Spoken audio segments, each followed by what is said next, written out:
we can play the intro technically because they won. That was the stipulation. I believe that's a word with that, but they did win, so we can do that. Yeah. Episode 79. Happy Illinois. Thanksgiving. Yes, you get yeah, definitely. Unless you're in Canada, but there could be Or some other country, yeah. I guess so. Yeah, that's another factor here. We have fan base all over the world, so pretty much, yeah. I mean, Illinois did what they had to do, right? Yeah. They beat Mark Smith, who sucks. Mark Smith is so bad. So bad. They beat Bruce Illini Weber. Nation. I don't even know if we can be mad that he left anymore, right? Are we mad that he left? There were boos raining down on him. Well, I think the way that he left and the way that he looks when like he seemed like he was being like soft. Yeah. I think that's why we're mad. He doesn't like being yelled at. That's what it sounds like. Yeah, well, Bruce will probably get after him because Bruce was talking about in his post game about how I don't know why we're taking 3, 7, or 8 feet past the line. We should be right on the line. He did. Their kid Plummer, who hit 7 of them, I don't think we've ever let anybody hit 7 threes on us, was right on the line every time. I think he said their guy didn't know his name. Hey, just put up 21. He said Kofi though. That's it. He didn't name anybody else except for Kofi. Yeah. So Alfonso Plummer breaks out this game. Easily the player of the game, right?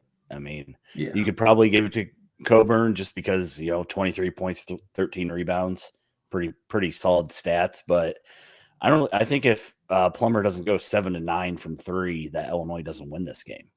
I mean, because they really didn't have a whole lot of scoring other than him and Kofi. So if he doesn't get hot, you wonder if Illinois loses by 10. So it's nice to see Plummer back in rhythm. Trent goes through these things where he's not making shots, which he did in Kansas City. And it seemed like Plummer was on that same trajectory. Afterwards, he said, quote, "I'm back." He felt like he was back after he made the first one. His heat check 3 was a little, I don't know, but I guess when you're just making everything, you just chuck it up from anywhere. Yep. But Underwood said that he had put up 6,000 to 7,000 shots during the last week of practice. So if that doesn't get you back, I guess nothing will. So I guess. Yeah. I put Illinois looked better. I mean, I don't think they looked fantastic by any means. It was hard to look worse than they did in the game against Cincinnati. Like I said, Kofi was amazing. 8 of 10 from the field. He did go 7 of 13 from free throw line, but he got to the free throw line. I think the game before he only got there 4 times. So they were calling fouls down low, which he didn't get any of those calls against Cincinnati. But Kofi did what he needed to do. The biggest thing that Kofi did was look to pass the ball too. We talked about this, and that's what he was supposed to be working on. And I guess I get it. Cincinnati was his first game back, really. So maybe he was wanting to dominate instead of working on what they had been working on. He had a really nice dish to Grandison as he was cutting to the hole, kicked one out for a 3 to Plummer, I believe. So he looked better doing what Kofi needs to do. So, and in this game, he did hit the jumper in this game, right? Am I crazy? Yeah. Or was that against Cincinnati? He hit it in this game, yeah. Okay. All right. So he hit a little fadeaway kind of jumper. So he played 32 minutes. Payne played 4. Bosman Verdonk played 4. So when he was out, those were the 2 guys. Those 2 guys, Payne, struggling. I don't know. I think not doing anything is more of the good term for it. Yeah, not doing anything. I don't know. He went up for a dunk and got fouled, made a free throw, had 1 rebound, no blocks. I don't know. I think that we're going to need more from him. Well, it's hard to be effective in 4 minutes of play. That's true. I agree. So as long as Kofi can stay on the court, when Kofi gets in foul trouble, we'll see how that works out. But I felt like Curbelo was more in control. He seemed to slow the game down a little bit more than how he had been all year. He had 6 points. He made a 3. So, is that his first one this year? No, he made one Second against one. Cincinnati, I think, Yeah. didn't he?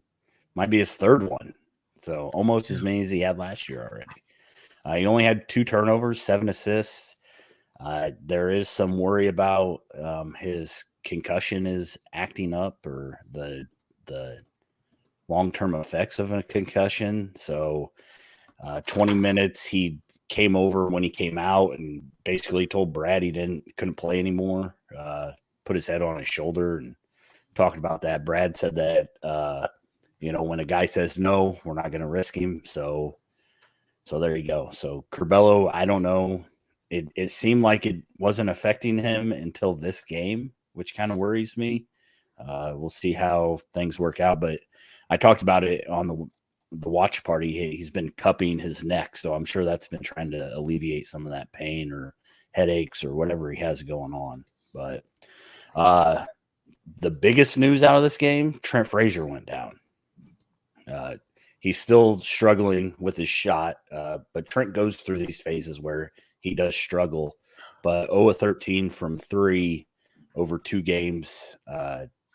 Hopefully he doesn't have to play in Kansas City anymore this year.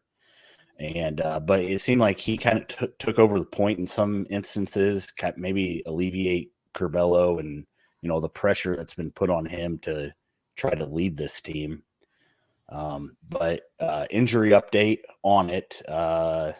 Jeremy Warner posted, I believe, yesterday around 4:00. Underwood said that it's nothing of significance, that he's walking around on crutches, though. So that seems significant to me. But he said it's not an ACL. So no surgery, no season-ending, injury.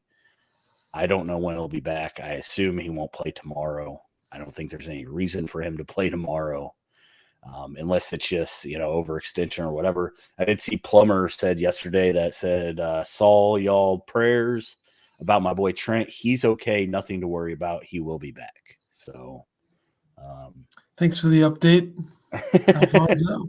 Yeah, he's letting everybody know.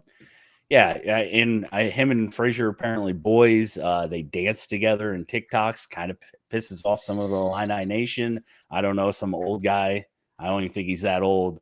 Was mad because they were doing it in their uniforms at the hotel before the game.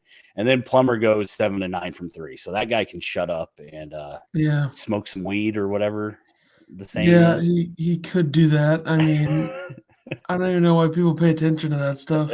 I don't know why, Matt. Like, the guy's like, oh, lost 2 games. Now you're dancing in they're 18 to 23-year-olds. Let them dance. It's not like they were doing it on the court during the game or something. I think the only thing that we should be paying attention in that regard is Coleman Hawkins tweeting about Michigan, I think. True. It's really what we should pay attention to. I know you're mad about that. So well, it's like if they would have lost to Tarleton State last night, would Coleman Hawkins have tweeted about it? Yes, he should. Well, hopefully Illinois doesn't have any sort of scare with UTGRV or RGV. Damn it. UTRGV. Why does it gotta be so long, right? Yeah, well, they're worthless, so whatever. DeMonte made a 3, his first of the year, correct? Feels like it. It's gotta be. Maybe I don't know. He did pass up on some open looks. Maybe he's a little scared. He did start this game, so he got the start over Grandison, which kind of surprised me. Grandison started the whole second half of the season last year, has started every game this year, and then you start Hawkins over Grandison for no apparent reason, right? I mean, except maybe Hawkins has a little bit of size, but maybe handles the ball better. I know you hate when he tries to run the point, but it doesn't make a lot of sense to me to start Hawkins there. But I guess Brad decided that Grandison was going to get punished for the loss. DeMonte made a 3 against Jackson State. Okay, that doesn't count though, right? He shot 18% from the field in that game, made a 3.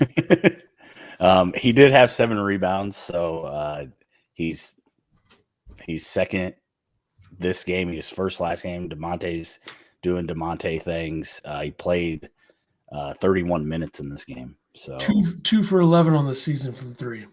So that's I think a few of those are forced.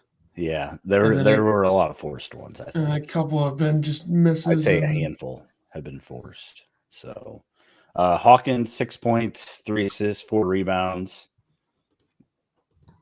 What'd you think of Hawkins? He was all right. He was fine. Made some shots. Okay. Made 2 threes, I think, right? So he did 2 of 5 from 3. So yeah, I know that you don't like him taking all those threes. If he's open, take it. I mean, what the hell? And K-State was giving them a ton of space. Yeah, they were. And Bruce was not happy about it. Which is weird considering that they're literally supposed to be built on defense. Right. Yeah. Completely. Yeah. Like they're not an offensive team at all. And I said Illinois was going to bounce back, shoot 43%. They shot 52. So definitely shot the ball better. If they would have shot 28%, we're probably talking about another loss. So Hutcherson played 20 minutes. He had 1 good take to the rim. Other than that, nothing overly crazy. I mean, he handled the ball okay. Had 1 turnover. So yeah, it seems like he's going to run the point when Curbelo and Frazier are out, which they might both be out tomorrow. So Hutcherson maybe a start tomorrow. Plummer should start as well. Who's going to handle the ball? Hawkins? Okay. If Curbelo and Frazier are out, who's running the point? Because it looked like it was going to be Hutcherson. Yeah, it would probably be him. Maybe they'll have Plummer do it. I don't know. Yeah. Brad was really happy about his play. He said that he has been on practice restrictions minutes for the last 3 weeks, and that he will be, quote, ripping the rim down soon. So look forward to that. I know you're a big Hutcherson guy. You've been just dying. If he plays well, I will be, I'll give him a little bit of something. But Jesus, he might put up 25 against UTRGV or it's RGV. Illinois 20 assists on 25 baskets. So that's good. That's a good number. It's one you want. They did, however, have how many turnovers? 17. Jesus Christ. 17 turnovers that led into 23 points for Kansas State. I don't know anymore.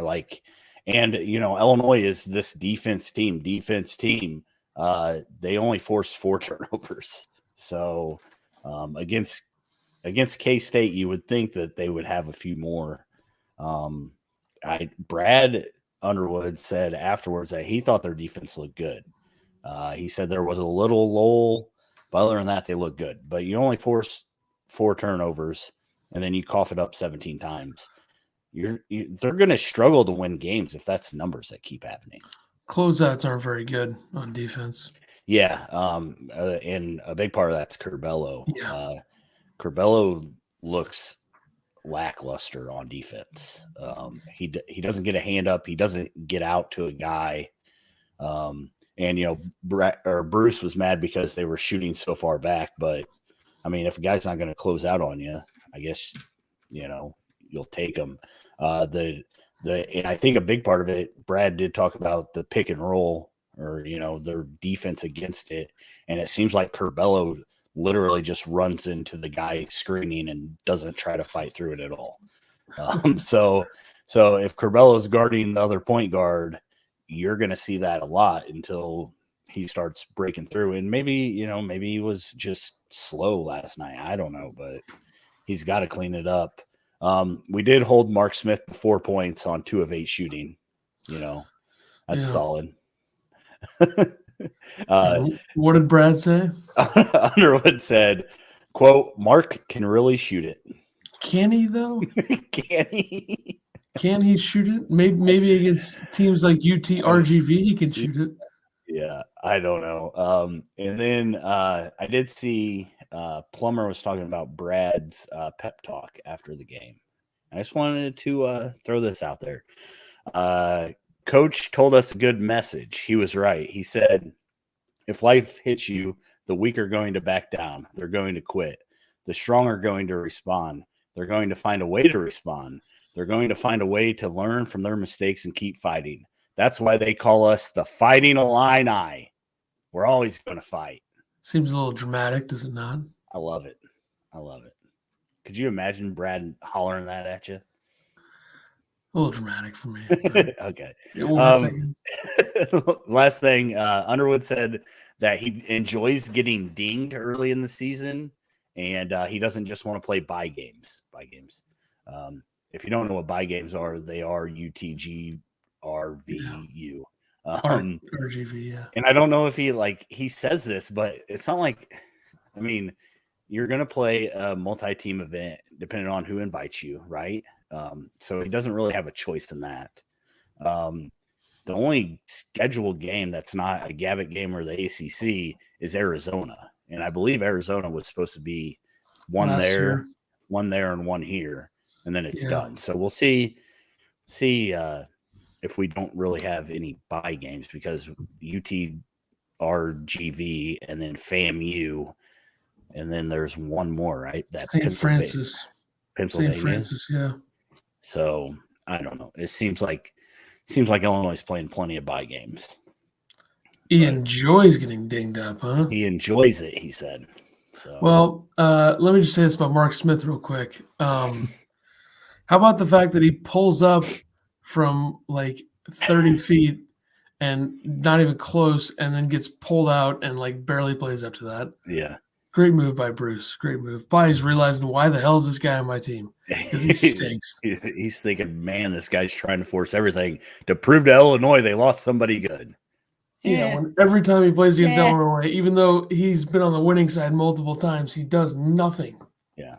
I guess the biggest takeaway from this is we can keep doing watch parties because we're not the Jinx, right? Yep, we dealt with the same thing last season. You know, they lost to Missouri when we were doing one. They lost to Ohio State. They lost like the first three. They lost to Maryland. Yeah. Then we were like, okay, we'll do one against Penn State because they'll probably win that. And they did. But, yeah, so I guess we'll go to the game tomorrow, which UTRGV. I'm not going to, say anything else other than that. Number 14, Illinois, who will not be that next week. But do they stay ranked? I think they do. You said they do. I think they'll be 24 or 25. Okay. I mean, Cincinnati. Fair. Cincinnati played really well against Arkansas. Cincinnati had a chance to beat Arkansas. There were some questionable calls for the must bus down the stretch. Yeah, I agree. But that's usually what happens when that's that type of game. In close games, right? Ranked teams probably going to get the calls, you would think. Yeah. But another Big Ten Plus game for some reason, which is just ridiculous.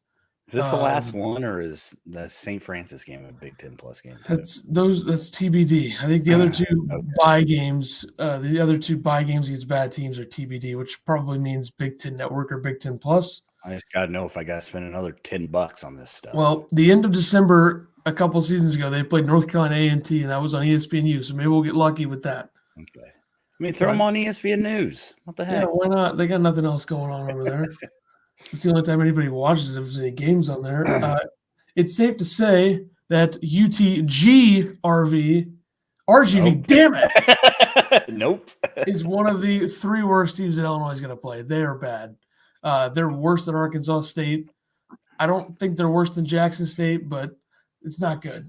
They do have a 4-2 record, which, take that. They played two D3 teams that they beat. They beat Texas A&M International. Is that what that is? I guess I don't. Yeah. They beat them by 15, and they beat a school called Paul Quinn. I don't know if that's just one guy. Just a guy started a school. They won by 17. Maybe it was just one guy playing named Paul Quinn. Then they beat Northern Arizona, who's number 316 on KenPom. They beat them by 2 and then lost to them by 2. And then here's a good win, 5-point win over Cal State Fullerton, who's number 194. Then their losses, they lost by 54 to Arizona. So okay, yeah, that's more it's more our speed. And then they did lose Northern Arizona. So a bad loss, a decent win. Number 288 offensive efficiency, 294 defense. So they're not anything to be too worried about. I mean, I don't know. Should just roll into this, win by 30, go home, right? You would think so, yeah. And the freshmen will actually get to play, so congrats to them. Yeah. If Goody's back, I guess. I don't know. But they have a number. They're number 194 in record quality on Haslametrics, which is interesting. It's pretty high. That's a stat. And it's weird because they beat two D3 teams. I guess Cal State Fullerton really swung them in the right direction, and a good loss to Arizona. But Northern Arizona is not a good loss, but whatever. They're just not very efficient. They're ranked in the 280s on most shooting percentage categories versus the average opponent, of course. But yeah, they're not very good. So I think that's fair to say. Your thoughts on them? Well, they don't look overly big. 6'9". Yeah, I don't know if you're going to go into this lineup though. Well, there's a 6'9" freshman. I feel like yeah. that's going to be. I feel like Kofi's going to play about 20 minutes and have about 20 points and 20 rebounds. Yeah, I mean, this is just kind of the game you play after you play a couple good teams. Get you warmed up for Notre Dame. Hopefully, you don't come out flat against Notre Dame after playing this game, though. That's my worry. You would think that a team like this, for Illinois with Kofi back, there would be a 0% chance that they lose to a team like this. Right. I mean, they have no chance to defend him. So right. That's kind of a big factor. Their lineup projected is guard Mike Adewumi. Adewumi. That seems right. Nailed it. 6'5", 205, 9.7 rebounds. He transferred from Houston to SIUE to UTRGV. Okay. So he's made some moves. So he's not going to play in the. Got a lot of transfers, huh? That's usually how these work, yeah. Ricky Nelson, 6'1", 170, 13 points, 2 rebounds, 4 assists. Weber State transfer. Justin Johnson, 6'6", 185, 17 points, 6 rebounds. He's a Southern Miss transfer. And Merrick Nelson, 6'7", 208 points, 3 rebounds, Western Kentucky transfer. And then Dante Houston Jr., 6'9", 215, 7 rebounds, 7 points, 2 rebounds, damn it. He's a freshman. So, yeah. They're not very experienced together, and they're transfers. Yeah. I think Kofi should just feast on these guys. Is what it looks like. It should be a stat padding game for him. And hopefully it opens up, some of these guys to get some shots up and get their flow back, because Grandison will have 15 plus points confirmed just now. Just besides Kofi and Plummer last game, I mean, the shooting wasn't spectacular. Grandison just seems to find ways to score, and he scores at a high percentage. But the other guys, hopefully DeMonte can get some reps in, get his shot back, some open looks, and get some confidence, because I feel like that's what he's missing right now, is because when he is open, he's not taking them. Coleman Hawkins probably going to have like 6 dunks, flex his muscles a lot. When they're up by 70. This is a Grandison game, because kickouts to threes and easy cuts to the rim. Yeah, he's going to score. You got to think this team's going to quadruple team Kofi down low. So hopefully this is just a good scrimmage game type thing where Illinois can work on the things they need to work on, and they don't have to worry about, getting beat by good teams. There are some worrisome stats for Illinois that I'm about to list here. But real quick, Ricky Nelson and Justin Johnson both played 40 minutes in their last game. So, and they only had 7 guys play. So that can't be good for them. Illinois is now number 40 on Haslametrics, so it's much more reactionary, which I think is. Well, yeah, especially when the guy that runs it says you want to watch some shit basketball, Illinois is on right now. Well, I feel like it's all numbers based. He doesn't put his opinion in where he ranks teams. But, I know. Yeah, he was right about that. But he was right. That was some. I think there should be more in the mid-20s, but it's metrics based. And I think these stats that I'm about to list, which are they're KenPom stats, but they're very similar in Haslametrics, which really hurts Illinois. in those numbers, but they're still number 12 on KenPom. On KenPom as well, they're 37th offensive efficiency, 3rd defensive efficiency. I don't know who passed them up. I'm trying to – is it Memphis? Yeah, Memphis and Houston. So or actually, Illinois is now number 4 after yesterday's update. Michigan State's 3. What's Gonzaga? Gonzaga is 7th, which is – I mean, Gonzaga defensively – but defensively, they didn't really dominate a game until UCLA. That's true. Like, they gave up like 74 to Texas, which is not bad, but they still won the game by 12. But yeah. So Memphis and Houston, I hate to admit it, folks, but Memphis is good. Very good. But those two American Athletic Conference teams leading in defensive efficiency. That is something. But other stats that are bad. 3-point percentage, Illinois is number 195. 2-point percentage are number 220. Free throw percentage number 312 and steal percentage number 314. Steal percentage 314, huh? Yeah, it's bad. How are they 3 or 4 in defense efficiency? Well, is it still accounting last year? It can't, right? I mean, I guess it has to because you got to have a baseline to start, right? Well, I think the steal percentage stat that I listed was an offensive stat about how often the ball gets stolen from them.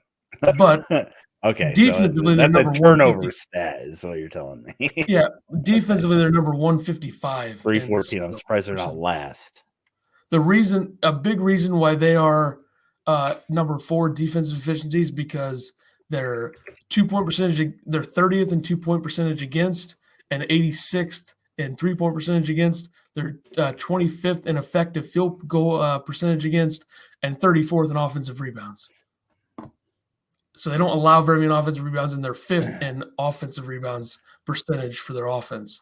Illinois has so that helps them. Illinois has a total of 90 turnovers so far, and their opponent has 68. Yikes!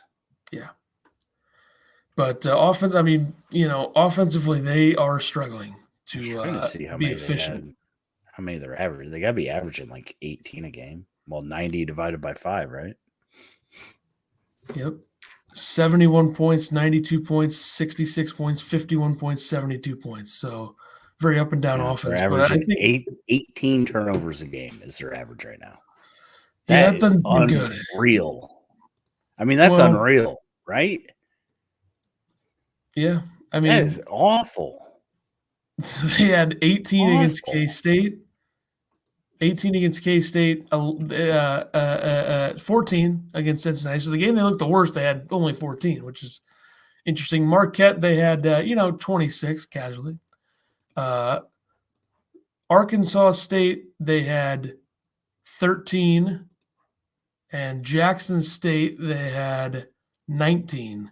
So, I mean, they only won the turnover battle against Jackson State by 1. So that doesn't seem very promising. How about team leaders? You ready for this? Oh, God. Jacob Grandison leading the team with 10.8 points a game. DeMonte Williams leading in rebounds, 7.4 a game. Andre Cabello assist, 5.5. Steals is your boy Coleman Hawkins with 1.6. And blocks is your boy Coleman Hawkins with 1.2. It's been 5 games. Just saying. Illinois is 101st in adjusted tempo. I assume those stats don't include Kofi because he hasn't played enough games. Because Kofi is averaging 20.5 points a game and 10 rebounds. So 101st in adjusted tempo, average possession length, number 257 on offense, number 30 on defense. So a lot of their defensive numbers kind of save them for them. I think the big reason why they are number 12 on there is because of their defense, which is weird because Michigan State is number 20 on KenPom, but they're 3rd in defensive efficiency. But so you got a few games here to end the month, or a couple games. UTRGV will be the next one. Big Ten Plus, shout out. What is the Notre Dame game? I know you're going to be there. Is that ESPN2, I think? I'll find this out. Probably. Why didn't it say? Damn it. ESPN2. Nailed it. 8 o'clock. Interesting. Yeah, late game. I'm just going to take a quick peek at the Big Ten ACC Challenge, just because I think we have a better feel. I think we should go around the Big Ten after we do these predictions. So let's do the predictions real quick for this game. UTRGV, Illinois. You have them winning by a lot. I have them winning by a lot. You are overly confident in the offense. Again, I'm close to being overly confident in the offense. Yeah, I think Illinois is going to put 93 up. I think they're going to hit the 90s. This team is not good, and Illinois needs to make them look bad, okay? Illinois 93, UTRGV 65. I think both of us are overhyping their offense. I don't think they score 60 points, but I'm just going to go with it. I'll say 88-60. Illinois wins by 28, and I think Kofi has like 23 points. I think Grandison has like 15. I think Plummer is probably going to go like 1 for 8 in this game, just because that's usually how that works. My but big they prediction: don't need him to do it. DeMonte 3 threes. I can see it. So that's the prediction. You know, we've been incredibly accurate with these. We've picked them to win every time. Been so close, so many times. But what can you do? All right, let's do a couple things here. Talk about the Big Ten, because I think this is a bit of importance in terms of what we've seen. I think we've learned a lot about the Big Ten, but I also think that there's a lot of overreactions. You know, like Michigan's going to be fine. I think that's a big factor. I think Illinois is going to be fine. I think what we've learned is Purdue is the best team in the conference, and there really isn't anybody else close right now. I think there's teams that have been better than we expected. I think there's been teams that have been worse than we expected. I think Wisconsin's been better than expected, winning the Maui Invitational, beating Houston, very impressive. But I don't know. The Big Ten ACC Challenge on apparently there's only – how is there only 2 games on Monday for the – what? What? There's only 2 games on Monday for the Big Ten ACC Challenge? Seems low, does it not? Yeah. Well, we got Notre Dame and Illinois and Iowa, Virginia. So Virginia is not good, but Iowa doesn't. I mean, listen to Iowa's schedule. Tuesday, there's 6 games. So there you go. That makes no sense how they did that. Yeah. Iowa beat Longwood, Kansas City, North Carolina Central. I don't even know who the hell this school is. Alabama State, Western Michigan. They're scoring a ton of points. So they've played nobody. Yeah. For good reason, right? Is Fran serious with the schedule? This schedule's a joke. I mean, obviously he's going to have it. What a joke of a schedule. At least they played good. At least they got destroyed by Gonzaga last season in non-conference. Man, that's an embarrassing schedule. Can't expect much from the loser that is Fran, but whatever. And then Tuesday, Indiana, Syracuse, Minnesota, Pitt, Florida State, Purdue, Northwestern, Wake Forest, Clemson, Rutgers, Duke, Ohio State. Like, this is just brutal scheduling. It really is. I mean, the thing is, like, the ACC's down. I'd say the Big Ten looks down to start. So it doesn't surprise me that it looks bad on paper, but we said the same thing about the gap of games, and all those games were good except one. So, yeah, I mean, I think that the Big Ten should win this. I think they'll get back on track. And also, Indiana's schedule's a joke too. Like, Indiana hasn't even played a true home game or true road game yet.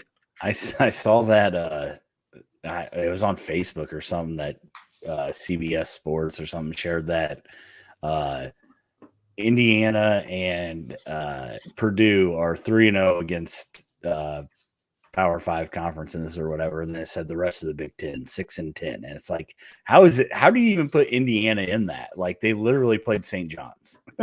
Yeah, like, at least Purdue beat teams. Let's calm down here. Purdue, Florida State should be good Tuesday. Yeah, I mean, the thing is, though, Florida State almost lost to BU last night. But Florida State's not what they were a couple of seasons They have ago. length, right? Florida State still got They length. always do, yeah, but I still think Purdue probably wins that game by 15 unless they have a down game. But yeah, Indiana's played Eastern Michigan. They won by 6. Northern Illinois, they beat St. John's by 2 after St. John's, one of their starters, got thrown out in the first half. They beat Louisiana and they beat Jackson State. So they're not scoring very many points either. They scored 80 points once, and with that schedule, you should score 80 points every game. 70 points against Jackson State. Seriously? Didn't Illinois score what? 9? Illinois only scored 71 against them as well. But guess what? Kofi wasn't there. Doesn't count. But yeah. Just a quick prediction for everybody because I know they're interested in this. Virginia, who's terrible. I think Iowa beats Virginia. I'm going to say it. Illinois beats Notre Dame. That's 2-0. Indiana beats Syracuse 3-0. Minnesota, they're 5-0. Are they actually good? I don't know. Pittsburgh is an even bigger disaster. So that's 4. Purdue 5. I'll say Wake Forest beats Northwestern. I'll say, oh boy, this is a rematch from the tournament last season. Clemson, Rutgers. Clemson's good at blowing games. Rutgers looks terrible. I'll take Clemson. And then I think Duke beats Ohio State by 20. Ohio State, that was a crazy game last night. They lose on a deep 3 buzzer beater by Tyree Appleby. I did not see it. Florida beats them. Yeah. Yeah, Ohio State looked like they were going to win that game, but they did not. So the Big Ten, though, it's going to be fine. I know Michigan struggled with Tarleton State last night, but that's very bad. But I mean, it's Purdue and then everybody else. I mean, I feel like it definitely knew that might be the case. Yeah, Wisconsin and Iowa and Indiana are all undefeated or whatever. So, or Wisconsin did Wisconsin lose? Indiana, Iowa, Minnesota, Purdue all undefeated. Wisconsin lost. They lose to. Who the hell did they lose to? They lost to Providence. Did they lose the Gavitt game? They lost to Providence, yeah. So, but they made up for it by beating Houston and St. Mary's. Correct. Did you stay up till 2:30 a.m. watching Santa Clara Fresno State last night? No, I was asleep by 9:30 last night. Santa Clara Fresno State was a sweet game. It was a sweet game. Exhausted, so I didn't watch any basketball last night, except for I watched the early games. I watched until Michigan kind of got away from Tarleton State, and then I went to bed. So big turkey day today, got to rest up for the turkey. Yeah, let me just make a quick switch to my fantasy team here so I can close this out. All right. So that'll do it for us, I suppose. Episode 80. Well, we're going to reach 100 very soon, folks. Episode 80 would be 20 away from 100. It would be. And I think – quick math. It's very quick. I don't know when we're going to do episode 80. I mean – Sunday night or something. I don't know. Yeah. So we'll figure that out. We'll preview the Notre Dame game, and then I don't even know who they play after Notre Dame. I guess it's Rutgers. Yeah, Rutgers Friday, right? So, yeah. All right, that'll do it for us, and we'll see you for episode 80. Early Big Ten play. Early Big Ten play. They got Rutgers and Iowa, and Iowa's going to – they got it. Come on, please. No chance. Iowa plays a cupcake schedule. They stink. Okay, bye. Episode 80. Coming your way. End of this week. Okay. Yes.